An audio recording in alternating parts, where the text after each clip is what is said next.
Mungu akubariki sana. God bless you very much. Wako watu wengi wanatoa shuhuda namna Mungu anawasaidia kupitia mafundisho. Many people give testimonies how God is helping them through teaching. Na Mungu amekuwa mwaminifu. And God has been faithful. Lakini wako wengine ambao wanakata clips. And there are others who are chopping down clips. Wanafuatilia, wanaona sehemu hii imempendeza. They follow up and they find a place which they like most. Na wanaikata kwa ajili ya kueneza injili. They edit and cut so as to spread the gospel. Moja ya kitu Yesu aliniambia.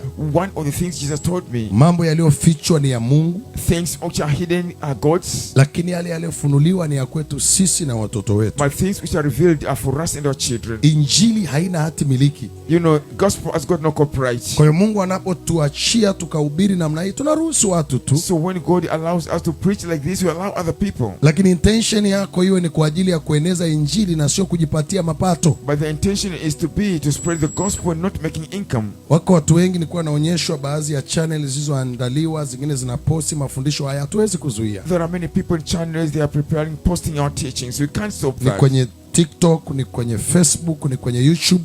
Maadamu unafanya kwa ajili ya Kristo, hatuwezi kuzuia. As long as you are doing for Christ, we cannot stop you. Ili wale ambao sisi hatujawafikia, in order the people who have not reached, wewe uweze kuwafikia. You can reach them by your ministry. Zaidi ya yote, baadaye ufalme wa Mungu ujengwe. Above all, the kingdom of God has to be built. Kwa hiyo yale yaliyofichwa, so the things hidden, ni ya Mungu, are God's. Lakini yakishafunuliwa, but when they are revealed, ni ya kwetu sisi na watoto wetu. They belong to us and our children. Tofauti yangu na mitazamo mingine, my difference from other perspectives, ni kwamba yote tunayoyaachia madhabahuni ni kwa ajili ya roho za watu. And whatever released from the altar are for the souls of people. Na Bwana aliniambia, nimesema, and God told me, I've told Injili haina hati miliki. The gospel has got no copyright. Sisi nikakuona una posti nilichofundisha, akasema kwa nini una posti? I can't see you posting what I'm teaching and ask you why do you post? Ndio kwa sababu hiyo nimehubiri ili wafikie wengi. It's for that reason I preach so I can reach many people. Na kwa wakati huu ambao ni kanisa linaenda kufahamika, and at this time when the church is going to multiply, na katika wakati huu ambao ni wakati wa kudhihirishwa kwa kanisa, and this is the time the church to be manifested, tutatarajia mambo mengi. We shall expect a lot of things. Mengine tutayasemea hadharani, some of them shall speak in the public, mengine utatusikia tukisema, but others will hear us say. Lakini naomba nikukumbushe kwamba, but let me remind you that wewe ambaye unakata clip hizi, the one who is taking the clips, chukua mafundisho kwa nia njema, take the teaching with good faith, kwa ajili ya kujenga mwili wa Kristo, in order to build the body of Christ, na kulijenga kanisa, and to edify the church. Lakini usikate maeneo ambayo ni ya chonganishi. Don't find areas which are contradictory. Wako watu ambao adui anawainua. Some people, the enemy raised them. Wengine wanafuatilia mamia na mamia ya watu. Hundreds of people are followers. Lakini wanakata clip bila kumaliza kile nilichokidhamiria. But they are taking the clip without completing the whole sense that it meant. Wako wachache ambao walikata nilipokuwa naongelea ndugu zangu wa Masai. There are a few people who took the clips when they talked to the Maasai people. Na wakakata sehemu kuonyesha kwamba nimewadharau na sema vibaya wa Masai. They took those areas in which they showed me that I've despised those people of Masai. Bila kujua na mimi ni Masai. Without knowing I belong to Masai. Kwa hiyo nataka niwaambie ndugu zangu wa Masai. So I won't tell you my friends the Masai. Wanaonifuatilia ndani na nje ya nchi. Those who follow me inside the country and outside the country. Mimi ni kijana wenu. I am your boy. Na mimi na wa Masai ni kama pete na kidole. And I and Masai are like the finger and the ring. Wala huwezi kunichonganisha nao kwa namna yoyote. You cannot get me into conflict with them. Mimi ni ndugu yenu kabisa. I am your relatives. Nimesoma kwenu. I've studied in your place. Nafahamu Kimasai. I know Masai. Kirasuvati, Metendo Ronya, Meisise Ngai. Hayo yote mimi nayafahamu. I know all this. Kwa hivyo Masai mimi ni watu wangu wa karibu sana. So Masai are very close people of mine. Ashenale. Amen. Kama unanifuatilia wanajua. If you follow me you know. Kwamba mimi na wao ni ndugu. That I with Masai are relatives. Na uzuri wa kwamba, and the good thing is, nimeisha Arusha. I've lived in Arusha. Nimesoma Arusha. I studied in Arusha. Mungu alinitokea nikiwa Arusha. And God appeared to me in Arusha. Kila ninapoenda Arusha ni anga langu la kihuduma. Whenever I go to Arusha, that is in my heavens of ministry. Kwa hiyo wako watu wachache ambao walikata clip. So some few people took the clips kwa ajili ya kuonyesha kana kwamba nawadhalilisha wa Masai. And misuse those clips to show that I really look down upon the Masai people. Sasa hiyo ni nia yao. Now that is their intention. Lakini mimi sikuwa na nia hiyo. But I never had that intention. Na wale wote ambao wamegafilika kwa hicho, and those people who were offended because of that, watusamee sana. Let them have mercy on us. Tunakubaliana wakati mwingine na athari tunazokutana nazo kwa ajili ya injili hii. Sometimes we take into stock the kind of impact you have. Lakini wajue ya kwamba it was not our intention. But let them know that haikuwa nia yetu. Mtoaji wangu wa kwanza mimi alikuwa bibi wa Kimasai.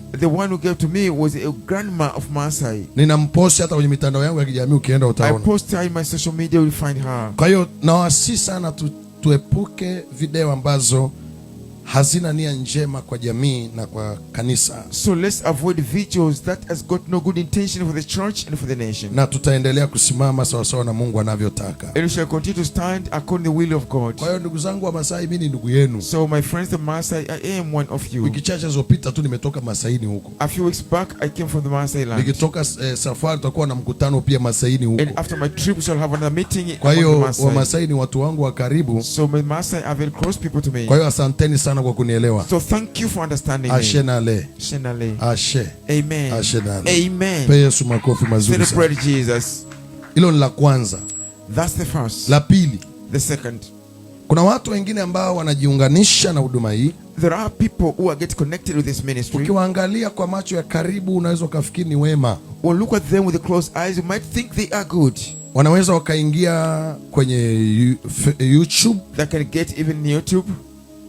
Watu wanapo comment wakaandika namba zao za simu. When people comment and they write their contact numbers. Wengine wanaandika namba za simu wakikusi watafute. Some of them put their contact numbers for you to look for them. Wengine wanaandika namba za simu wakisema wana matatizo uwasaidie. Some provide their contact numbers for wanting you to ask for help from Naomba them. nikwambie neno moja. Let me tell you one word. Epuka matapeli. Avoid con people. Wako watu wengine ambao wanaingia hata kwenye mitandao ya kijamii huko wanadanganya watu ya kwamba ni mimi. Some people get in social media, they lie to people, it's me.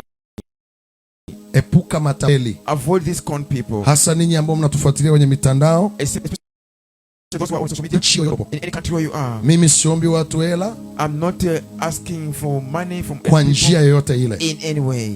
Kwa hiyo ni muhimu sana ujue hao unaokutana nao, unaosema nao sio mimi. So must know the people you are talking to is not me. Ili uepuke kutapeliwa. So I should not be conned. Na wale wanaokuja hapa kanisani Goba Center. And those who come to church at the Goba Center. Wako watu wengine ambao adui amewapanda kwa siri. There are others the enemy has planted them secretly. Nasema ukiwaangalia na mnaweza kufikiri ni watu na ni watu wa Mungu. When you look at them like this, you might think they are people of God. Lakini kwa kweli si watu wa Mungu. But truth they are not people of God. Hata Yuda alikuwa karibu na Yesu. Even Judas was close to Jesus. Lakini alikuwa si mwenye huduma, alikuwa ana lengo lingine kinyume na Yesu. But this Judas had a different intention from that of Jesus. Wako watu ambao there are people wamekuwa wanakuja kanisani, who are coming to church, wanawatafuta watu. They are looking for people. Wengine wanawaomba fedha. Some of them they are asking for money. Wengine hawana adabu kabisa. Some they are very disrespectful. Wanawatabiria. They even prophesy to them. Wengine wanawaita pembeni, wanawashauri. Some are calling them on the side and give them advice. Naomba nikupe maelekezo. Let me give instructions. Epuka watu wa namna hiyo. Avoid such people. Lengo lao ni kukuharibia ufahamu wako wa rohoni. Their enemy to destroy your spiritual understanding. Sijui kama naeleweka. Punga na mlaika wanaelewa.